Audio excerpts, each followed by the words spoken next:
Hi scientists, this video lesson is going to be on writing ionic equations. So what they look like and how to actually write them.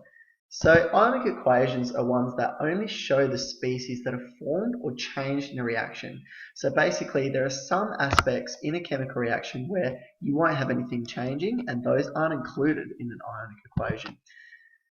The ions that are present in a reaction but do not react are called spectator ions. And I'll talk about those a bit more in a minute. Now, we often use ionic equations when we're talking about precipitation reactions and neutralization reactions. So within those, you'll see ionic equations quite commonly. We're going to jump straight into an example question of what we're doing. So a question that we might have is to write an ionic equation for the reaction between lead nitrate and sodium iodide solution. So we've got two liquids that we're mixing there. The first thing I'll get you to do, or that you will need to do, is write the chemical equation, including states. Now this video isn't going to cover how to do that. We're assuming that you can do that already, and I'll refer you back to the precipitation reactions video. So what you'd end up with is something like this. So you've got your lead nitrate, which is aqueous. You've got your sodium iodide, which is also aqueous, so dissolved in solution. With your chemical reaction, you're going to have two products. It's a double replacement reaction, so your ions are going to swap partners, and you're going to end up having lead iodide as a solid, so that's our precipitate, and we know that by looking at our solubility table. So that's where we're at so far. So that's steps 1 to 4 from the previous video, just combined really quickly, and again, just refer to that if you need some assistance working on that one. Okay, so what we're going to do now is we're going to expand this chemical equation into a full ionic equation. So here's one I prepared earlier, and it's going to become this. Now this looks long and it looks kind of scary, but I'm just going to show you how I kind of broke this up. We have the ionic compound lead nitrate, and that is aqueous. So as we've discussed in a previous video on precipitation, those ions are going to be floating around in solution. So they're just kind of moving around. So that's why in an ionic equation, we split them up. So you've got the lead ions and you've got the nitrate ions. Now I've just realized that there should be a little negative up there. I'm really sorry about that. I must have deleted it. Please add that there.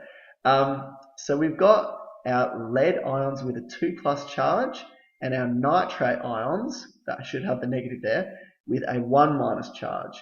Now see up here, we've said in the chemical equation that we've got 2 copies of those nitrate ions. Now to represent that, it needs to be at the front, it needs to be a coefficient, because now it's only nitrate we're talking about, so we need 2 of them, okay? The same thing's happened here. So we've got 2 copies of NaI.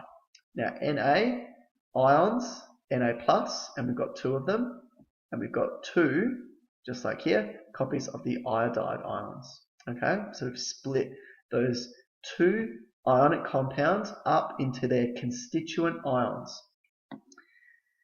Now, the right-hand side, the precipitate, we leave. Okay, so those ions have combined and they formed a precipitate. So the ionic equation, we need to show that, so that's just sitting there like that. But this aqueous ionic compound, so dissolved in solution, again, we split it up into its 2 constituent ions, 2 Na+ and 2 nitrate ions, NO3-, and I actually put the minus in there this time, which is good. Okay, that was a fair bit. The next step is to cancel the spectator ions, okay? So this is what we had previously. We had all of this stuff. So this is our full ionic equation, okay? Now, just like in maths, we're going to cancel out our spectator ions. Now, you might be saying, what are spectator ions? Those are ions that aren't involved in the reaction, okay? Just like if you're spectating a sporting event, you're watching the sporting event, but you're not actually participating, okay? So those spectator ions are there, but they're not actually participating in the reaction. A bit like me my entire life with my sporting career. Anyway, So we've got nitrate ions. Again, I deleted that negative. That's annoying me. It's down there. It does exist. So that cancels out with the one on the right hand side. So the reactant nitrate ions and the product nitrate ions. So they're gone. Okay. Same with the sodium ions. There's 2 sodium ions on the left hand side, on the reactant side, and there's 2 sodium ions on the product side. Cancel those out too. Okay. So they're cancelled out.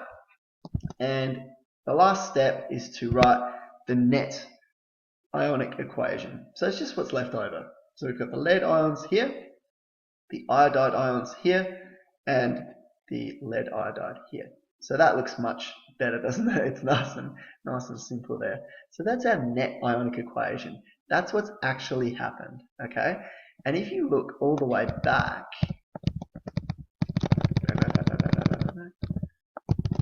that's too far. If you look at this, that was the chemical equation. That looks a lot scarier than this, okay? It looks a lot scarier than that. And that's just much easier to follow, and that's just saying these two aqueous ions, it doesn't matter, you know, what they were partnered up with to begin with. We've got a source of lead ions, a source of iodide ions, and now we've got the lead iodide precipitate, okay? So guys, that's it, minus 1 or 2 stuff-ups on my end. So, I'd like you guys to have a go yourself. Try and write full ionic and net ionic equations for these 2 practice problems. Good luck, and I'll see you in class.